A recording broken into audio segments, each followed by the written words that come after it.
What's going on today, guys? So this is going to be a list of mods, maybe about 4 or 5 mods that I believe you should do once you get your Duramax that will help prolong the life of your truck.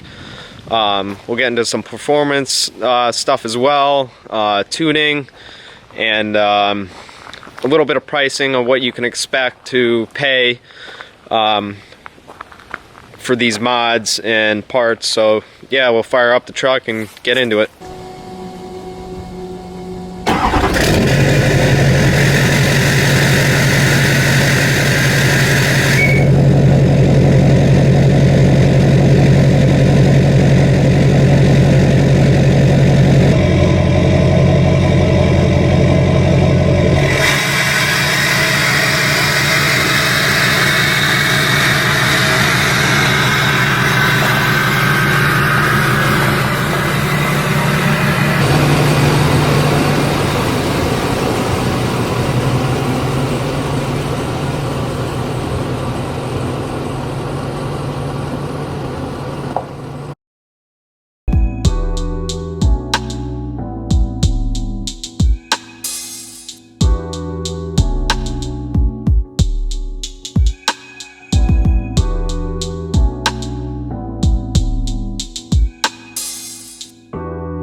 What's going on today, guys? So we're going to be talking about one of the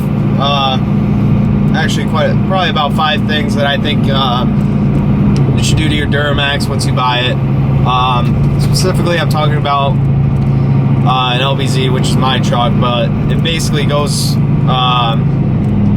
for any of the year Duramaxes up until the L5P, because they're still working on getting the deletes for it. But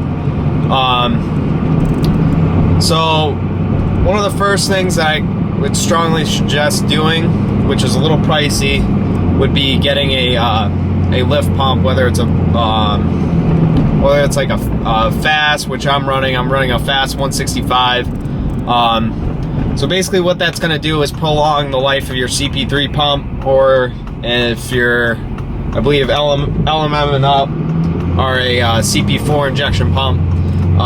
It's basically going to prolong the life of your injection pump, because on Duramaxes they do not have a factory lift pump.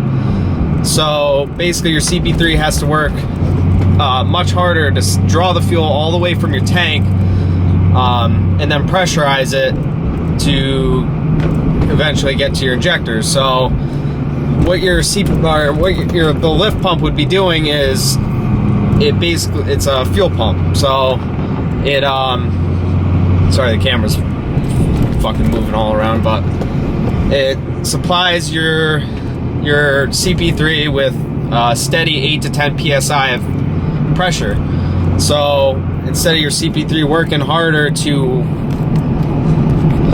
harder on and drawing the fuel, it's going to prolong the life of your CP3, which the CP3 can run anywhere between, I would say, $800 to $1,500, depending if you get a reman one. I know you can get like a stroked out one if you're going eventually with bigger injectors for like $1,800, but it's quite pricey, even though the lift pump will run you between $500 to $700, depending on what you end up doing or choosing for your truck, or what applies to you. But as far as sizing goes, I got a fast 165. They used to have a 150, and that's the flow rate of your lift pump. So it's rated for 165 gallons per hour. There's a 95. If you don't plan on doing any modifications to your truck as far as tunes, or you're just doing it to prolong the life, then the 95 is a little bit cheaper. I don't recall exactly how much cheaper it is, but the what I'm running is a fast 165, because down the road I do plan on doing a bigger turbo and injectors and some other mods. But yeah, that's definitely one of the first things I would suggest getting. The next thing I would suggest doing to your truck is deleting it, which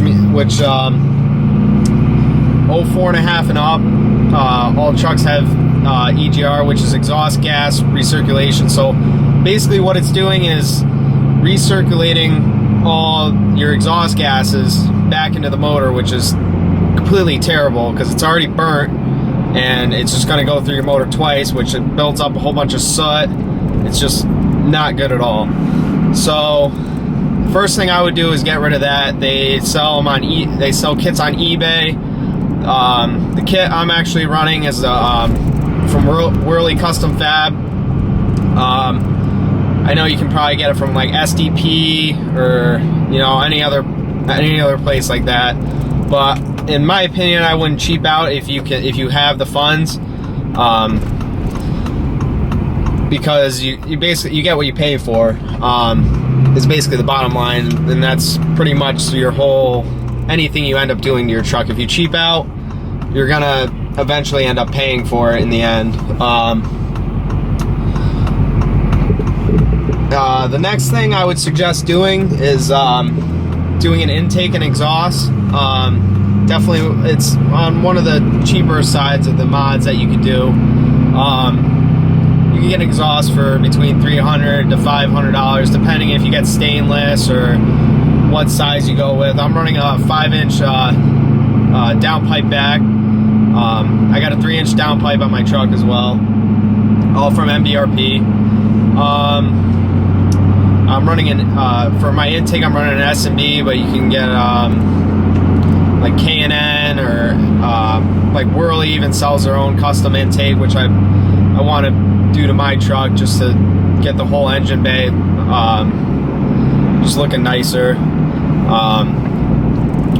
An intake can generally run between $150 to $300, again, depending on where you get it from. Then after you do all this work, the one thing you're going to need to do, because once you cut your exhaust off, you take your EGR out, you're going to need some tuning. So whether you can, which depending on how much you plan on doing with your truck, you can get an Edge box programmer, but I do not recommend those if you have the money. That's probably going to run you between about the same price as you would if you got custom tuning. I'm running Ridge Runner Moonshine tunes, so I got and it comes with a DSP5 switch, so you can switch it between tunes on the fly without shutting your truck off. I know, like the Edges, you have to shut and let the ECM relearn and all that bullshit.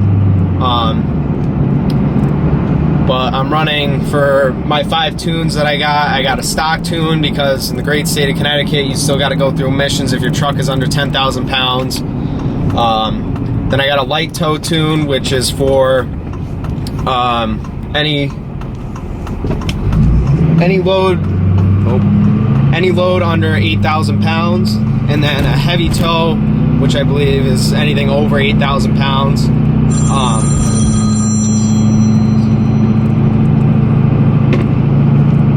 And then I have a 90 horse tune and then a 120 horse tune. Now, when you're ordering, you can pick out, you don't have to get those exact tunes, you can pick out what you want for your 5 tunes. I think out the door with the AutoCal, I believe I paid around $750, which is pretty pricey, but you don't want to cheap out on that, because it's all gonna, you want your truck to run good. And I'm really happy with the tunes. I don't know if when I get my truck retuned next year, when I do some other stuff, I might do injector nozzles in the turbo, but I might go with PBEI next time, just try. But I am really happy with my Ridge Runner tunes. They got them out fast, good customer service, no complaints with them. Truck runs good. EGTs are down. They're not very high. Truck runs real clean, and yeah, I'm really happy with those. But yeah, definitely. And then most people people newer to diesels, or specifically Duramaxes.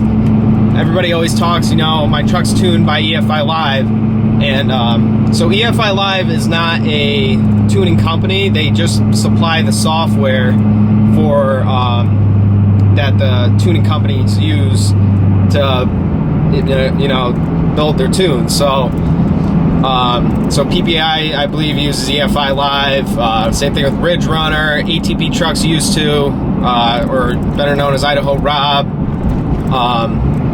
So it's just a platform that they use. It's not an actual tuning company. And then specifically Duramaxes, everybody always says, oh, the tie rods are shot. It's a very easy fix. You just get tie rod sleeves, which, I mean, you don't have to do them, but it is definitely gonna beef up your front end with the IFS suspension. So, but yeah, those are definitely my top picks for your first mods that I would do to your truck when you get them.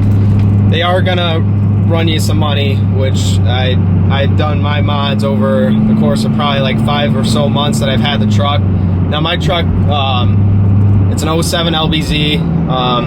I actually went down to North Carolina and picked it up. I looked all over the country for it. So my truck actually has lower miles. I bought it with 72,000 miles.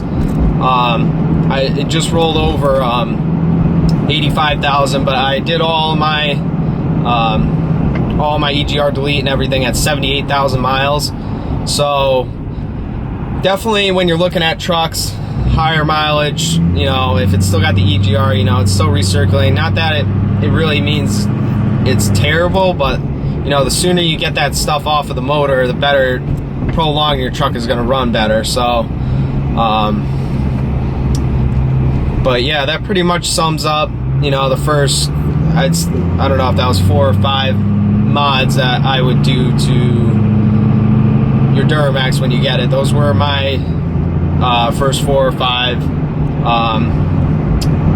So yeah, if you have any questions, feel free to ask. I know there's plenty of other videos out there that tell you, what you should do for your truck, specifically Duramaxes. Yeah, don't be afraid to ask. The more you know, the better off you are. But definitely, if you're looking to get a diesel, just know getting into it is, even buying it, you're going to spend upwards of $10,000 more on a truck that has a diesel in it versus a gas job. So definitely, you got to have, a decent amount of money to be able to afford these. Unfortunately, they are great trucks, and you want to prolong the longer life of your investment, because your truck is a pretty big investment, and you want it to last. So even though you put a few $1,000s into these mods, and they don't even have to be performance related, but it will definitely prolong your motor life and protect your investment. So if you have any questions, feel free to ask. Remember to subscribe, and we'll keep getting these videos out. So yeah, thank you.